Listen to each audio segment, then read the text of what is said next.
Awesome. Welcome to this edition of the Your Weekly Dose of Nonprofit Podcast, the podcast that delivers actionable items you can implement at your organization right away.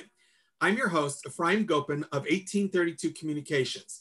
Today, I'm really happy to have with us a nonprofit SEO and content smarty, Tatiana Morand.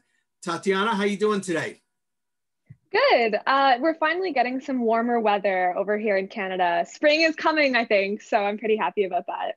Woo! Let's introduce you to our listeners, watchers, and readers.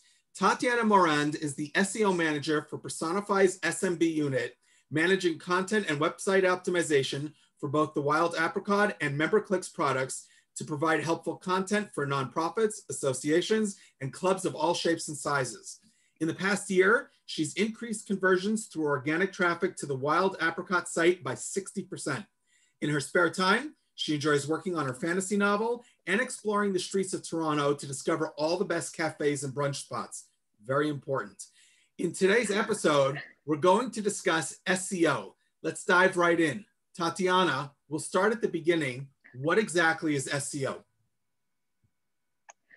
So when I'm explaining my job, I like to tell people that it's just all about getting their web pages to show up on the first page of Google. So SEO actually stands for search engine optimization. So it's basically just all about getting your content found, indexed, both via the content side. So creating good blog posts and great web pages that are tailored towards the search intent of someone searching for something in Google. And it's also all about the technical side. So making sure your website is correctly formatted in terms of like web page speed, in terms of loading, in terms of site structure, all of that kind of stuff. Excellent. Okay. So how can SEO help an organization raise awareness, market itself, and fundraise? So Googling something is basically a verb now, right? Like all of us have said, okay, yeah, just go Google it if you don't know the answer to a question or if you want to find something. It's the source for a lot of information, and it's often people's first thought when it comes to finding out something. So when someone goes to look for something in Google, you want your organization to show up. So depending on the searcher's intent, this could lead either to like increased brand awareness, like if they're just looking for something general, or it could even lead to increased volunteers and additional donations. For example, let's say I wanted to donate to a food bank. My first thought would be like, oh, cool, food banks in Toronto. So basically then whatever would show up on that first page of Google would probably be where my donation would end up going, just because it's the first one that presented itself to me. So you really want your organization to be wherever your potential audience is, and Google is definitely one of those places. Okay. So you talk about the importance of publishing high quality content in order to move up in the search results and certainly appear on page one as high up as possible. What are the elements of high quality content, and what types of content would you consider to be high quality? Yeah, so there's a few different things that kind of go into that. So one of the most important things is subject matter expertise. So Google considers content more valuable if they can see that the person who's writing about it obviously like knows more about it. This is really important, especially for topics that deal with health. For example, they want to rank content that's created by a doctor or someone working in that space, rather than just like someone random like me writing about it. So obviously this is an area where nonprofits can really shine, because if you're writing content or putting a web page together, that's obviously something that you have a deep knowledge of. You know more about your mission and your organization and the community you serve than anyone else. So you're really well placed to create high quality content there. There's also some issues that go into it, like website formatting. So basically pretty simple stuff like including headers in all of your content, including titles in all of your content, making sure that all of the links that you have in there are relevant and are also linking out to other high quality sources, including images and videos and other type of multimedia content. Like even, if you have a podcast too, including that in your content is also really valuable. And that's because people often find alternative forms of content more engaging than just reading something. I'm a big reader, obviously, since I'm also working on a novel, but I know some people prefer video, some people prefer audio. So really catering to that with your content can also help you be seen as more high quality. And this is also because Google really wants people to stay on your pages for as long as possible. So if they can see that someone has like scrolled through your whole page, has watched the video, has clicked on some other links, they'll be able to see that your visitors consider this content high quality. That's awesome. That is excellent advice, all of it. So let's build on that. Today's actionable item: many nonprofits lack funding to hire someone or to hire an SEO expert. Could you tell us 3 to 4 things that an organization can be doing on their own to improve their SEO efforts? Well, one thing I kind of forgot to mention in the last section, that's like a really easy one, in my opinion, is just making sure that your content is legible, like no typos, please try to fix those grammatical errors before hitting publish. So making sure that your content makes sense is, I think, something that, you know, most people are pretty much able to do on their own or like with a proofreading buddy. So that is one thing that you can kind of start to make sure that, you know, I'm sure your web pages are already great, but just give them that last proofread just in case. One of the things that I think is really important for nonprofits or other organizations is making sure that that Google My Business box is set up properly. So again, if someone searches like food banks near me or like anything like that, your organization will show up properly in Google Maps, you know, and like with that little box, and will show up on the side of Google search results with a little bit more information about your organization, your address, your hours of operation, how they can contact you. Just making sure that all of that information is up to date and is correct is something that's pretty easy to do, but that will show that your organization is aware of this and, you know, that people are able to actually find you by searching. That's really important. Number 2, I would say, is make a quick list of the key terms that you want to show up for in Google. So like whether that's, you know, something that you think would be more likely to generate donations for your organization, kind of like a key term that relates to your mission that you want to show up for if someone's searching.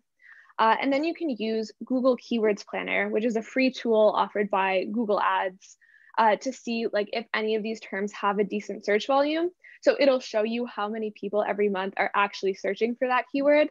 And then, you know, you can decide whether or not it is actually worth going after that keyword and creating content around it. Or you can say like, hey, maybe like it'll also offer you some other keyword suggestions. So you can be like, oh, actually, like maybe even though this is the term we use, no one else is really using this term, or like people in our audience won't know what this term is. So we'll actually modify it to use this other term that's a lot more search friendly instead. And then, you know, if you have content on these topics, then you can update it and try to, you know, make it better so it's more findable, or it might be time to create some new content. Finally, if you haven't already done this, make sure that you have Google Analytics and Google Search Console both set up for your site. So both of these are also free tools, so there's no excuse. And both of these will allow you to see things like which web pages people are coming in on from your site, which ones they're staying the longest on, which ones they're clicking around on the most, which ones they're like exiting the most from. So that's like super valuable so that you can know which content on your site visitors are currently really resonating with. Google Search Console in particular will also show you if there's any errors on your site that you need to fix. For example, yeah, like if content isn't showing up properly, if Google is unable to identify what some content is. And it will also allow you to see what keywords your pages are already ranking for. So that means like you'll be able to see if you have any keywords that are maybe on the second page of Google. So you could be like, oh, like maybe I'll just improve some copy on those ones or add a few images to help it rank better. Or you'll be able to see like which ones are already on page 1. So the ones you're doing a great job on. And basically, this is really important because if you can see the ones that are showing up on page 2, it's a lot easier to get content to rank on page 1 if it already exists than if you're creating something from scratch. So basically going in and editing that content that's on page 2 is just kind of like the lowest hanging fruit that, you know, your team is able to do without any additional like resources going into creating new content or anything like that. So that was a few different kind of comments depending on where you're at in your SEO journey. So I think that's probably enough to get people started for now. That was an awesome, awesome answer. So, and now let's talk we've talked about organizations. Let's talk for a second about Google itself. Part of Google's rankings include the user experience. So they're looking at the experience users have when they come to and navigate an organization's website. What items are on your quality website checklist that ensure users have a pleasant experience? So one of the most important things is mobile friendliness. So making sure that your website looks the same and loads properly, no matter what platform someone is accessing it from, whether that's a laptop, whether it's a phone, whether it's a tablet. Just making sure that Google can crawl your website and that your visitors are able to look at your website the same way, no matter how they're accessing it, is really important. Especially now that, like I use my phone for everything. So if it's like a quick search, I'll be totally likely to look at my phone rather than my computer. But if your website isn't formatted properly, that's a big no-no. Something else that's really important is that it's easy to fill out any forms that you have, and that information is really easily accessible on your site. So if someone comes to one page and they're like clicking around, you have a button that says like membership, that it should be pretty clear that that page will be about membership, and like they shouldn't click on it and come to something that's not about membership, for example. Obviously that's a really simplistic example, but the point here is that it should be really easy to find content on your website. Everything should be labeled properly, everything should be clear, so that both Google and users can see how it all relates to each other, and they're easily able to follow the links from A to B to C without kind of getting lost along the way by confusing naming conventions or anything like that. Finally, it's super important that your website is HTTPS and not just HTTP. So that means that, if it has that S at the end, that means that your website is secure. You have like an SSL certificate to show the internet that you're not a hacker, you're not trying to steal anyone's information. That just is a really big signal, both to Google and to users, that your website is safe. If someone sees that, your website isn't safe, why would they give their credit card information to you to make a donation online? Just wouldn't make sense. So making sure that you have that security in place for your users is really important so that they continue to have faith in your content. That last one is great in terms of how one letter can make all the difference between getting a donation and not getting a donation. That's an excellent answer. Honestly. So let's move on to the lightning round and learn more about you. What got you started on your nonprofit career path? So my first job was actually at a literary journal, which is not really what people think of when they think of kind of a typical nonprofit, but it was one.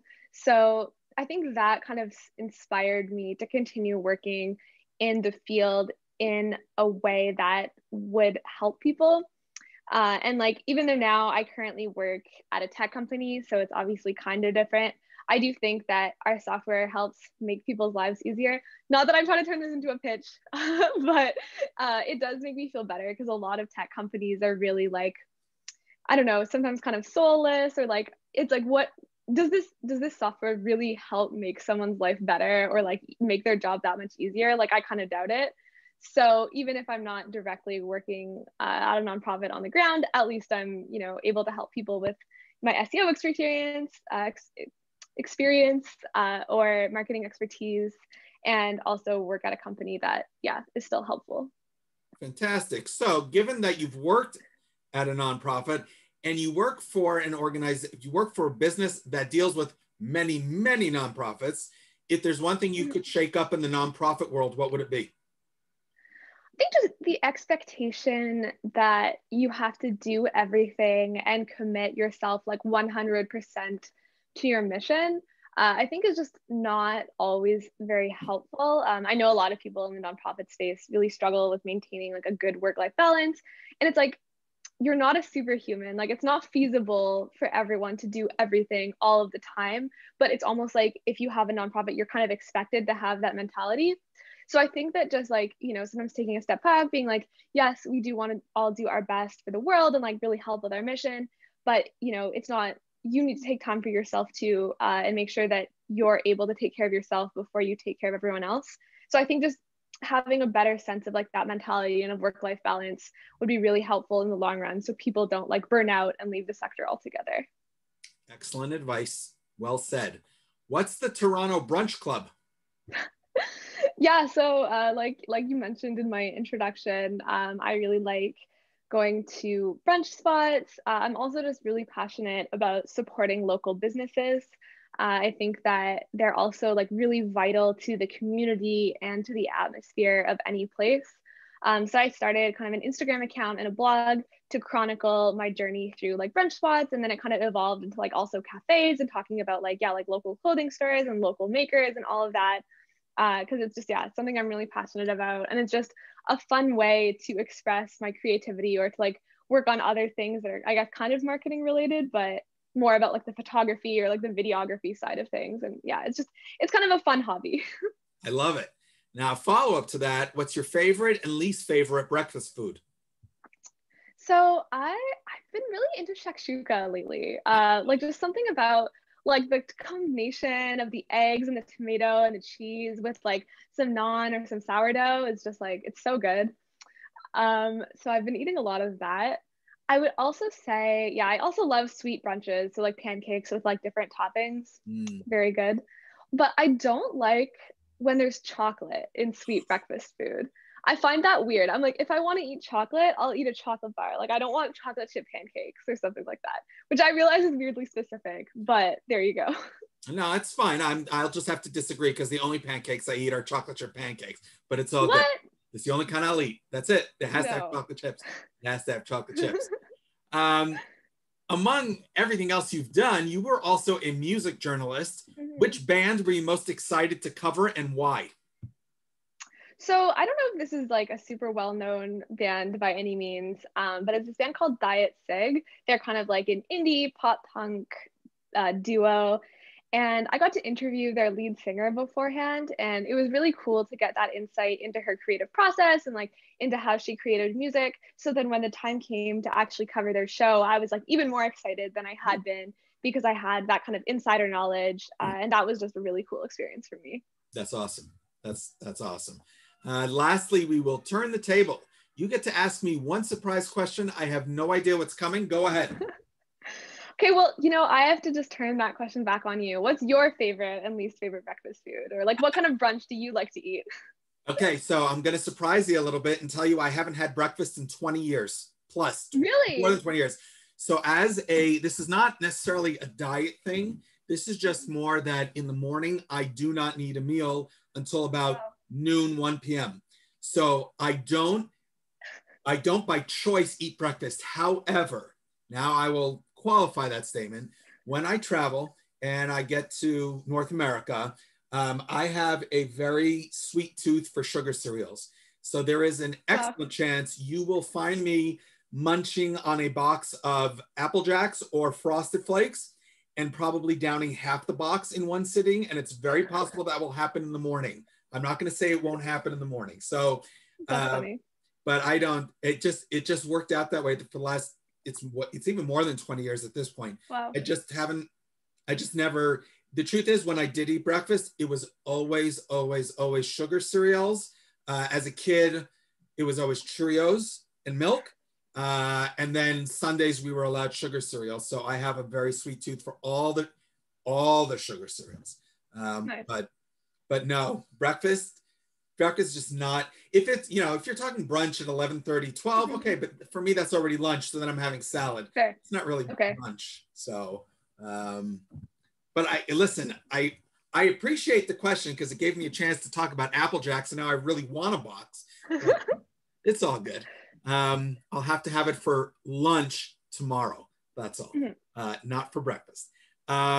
Thank you very, very much for appearing on the podcast.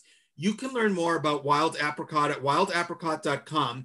They offer membership management software that will simplify your nonprofit's day-to-day operations. I also encourage you, don't forget to connect with Tatiana on LinkedIn so you can learn more about the work she does and learn from her smarts. Tatiana, it was a pleasure having you here as a guest. Thank you so much. Thank you so much for having me. This is really enjoyable. A pleasure. Have a great day. You too.